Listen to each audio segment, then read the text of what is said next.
ang Espiritu ng katotohanan, ang Espiritu Santo, ang Espiritu ng pagtubay na ipadadala sa ating ni Jesus. Siya'y aalis upang ipadala niya ang Espiritu Santo. Next Sunday ay pagdiriwang ng pag-akyat ni Jesus sa langit. Pero bahagi yun na napakahalaga na makita natin, lalong-lalo na yung katotohanan ng dulot sa usapin ng marami yung katotohanan. Pero isa rito na nais natin bigyan ng pansin ay tungkol sa kasalanan, sa matuwid, at sa kahatulan.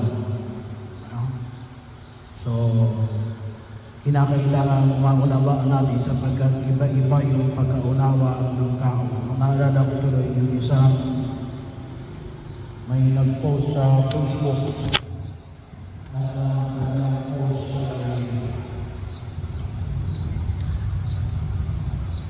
sinasabi na halos pareho lang daw tayo ng Malaysia. Pero sabi niya ay bakit daw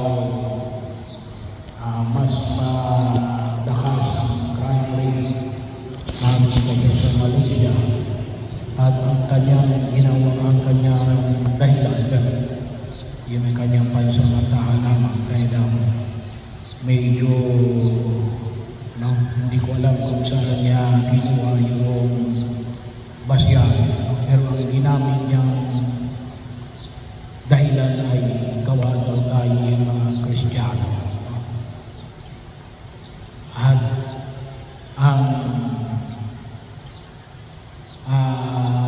mga Malaysia ay Buddhist, ay sa Buddhist, ang kanila doong paniniwala ay yung tinatawag namin karmic justice, na kapag gumawa ka ng mabuti ngayon ay sa susunod mo na buhay wala na sa kanilang langit. Sa kanila ay isisilang ka ulit, kaya ang tawag ay reincarnation. Kapag gumawa ka ng mabuti, isilang ka daw ulit, susunod baka prinsipe ka o prinsesa. Kapag gumawa ka ng mabuti, ikaw ay maging aso.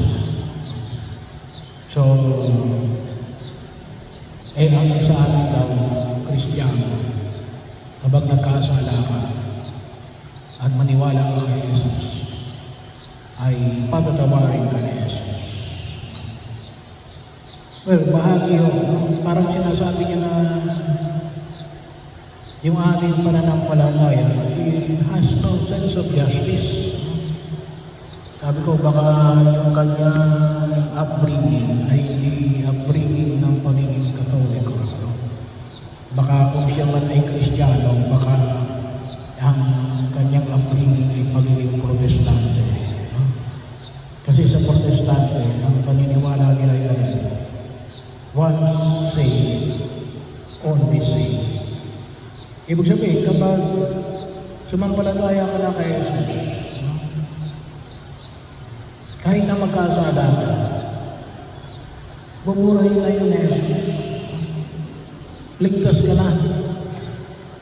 Wala lang katauhan.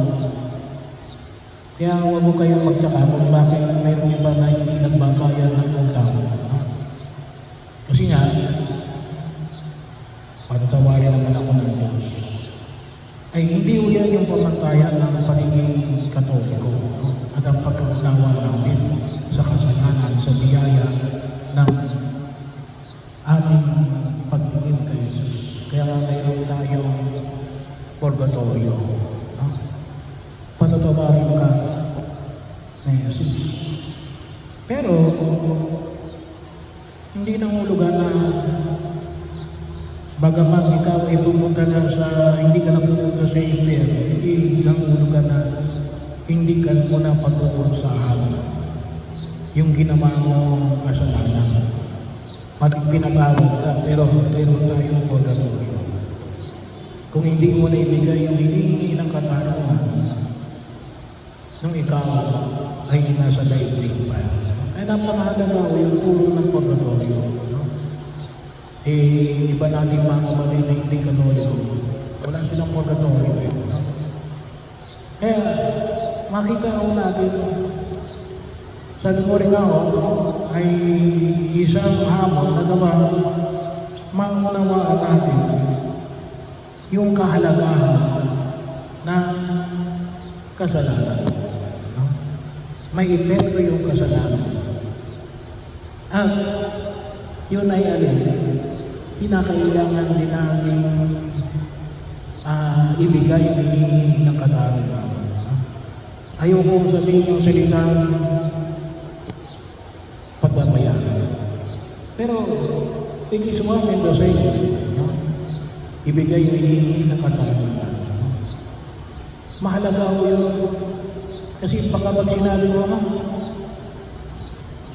sa ating pagiging Kristiyano, there is no sense of justice. Maniwala ka lang kay Jesus. Kapag gano'n yung pamantayan natin, of which, para sa ibang mga Kristiyano na hindi katoliko, yun ang kanilang pamantayan, ay wala kang katarungan.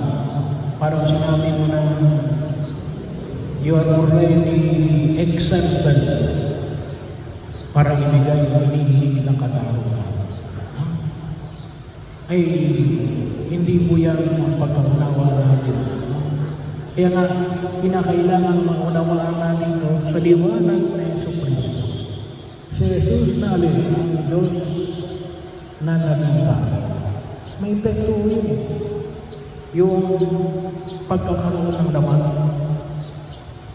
Kaya nga sa akin, meron din tayo tinatawag na generational sin. Na kuminsan, nakikita ko natin, mayroong ang bawat lahi. Nakikita natin kuminsan yung ibang lahi. Kasi bahagi pa rin ito ng pagkaunawa natin ng kasalanan mana. Makita natin, may mga pamilya na ang kalimitan ay ito yung depekto.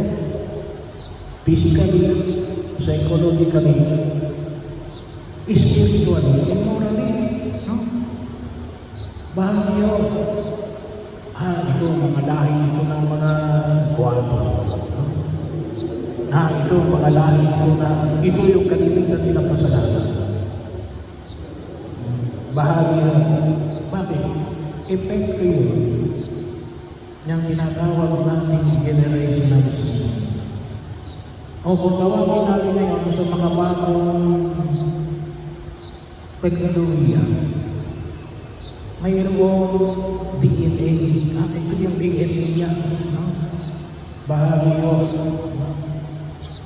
Or kung babasihan natin, no? Na yung tinatawag natin kuminsan, iba yung kanilang setup ng kanilang pangangatawan, kaisipan, at spiritual na katatayuan. Bahagi yun na kung saan ay makikawin. Kaya anong kinakailangan? Kinakailangan din ihil yun. Kinakailangan din ihil yun. Kinakailangan din ipagdasal. Kaya po doon sa mga present kapag sa healing ng tuwing unang linggo, tuwing linggo sa unang misa natin, mayroon tayong ginatawag na healing of generational sin.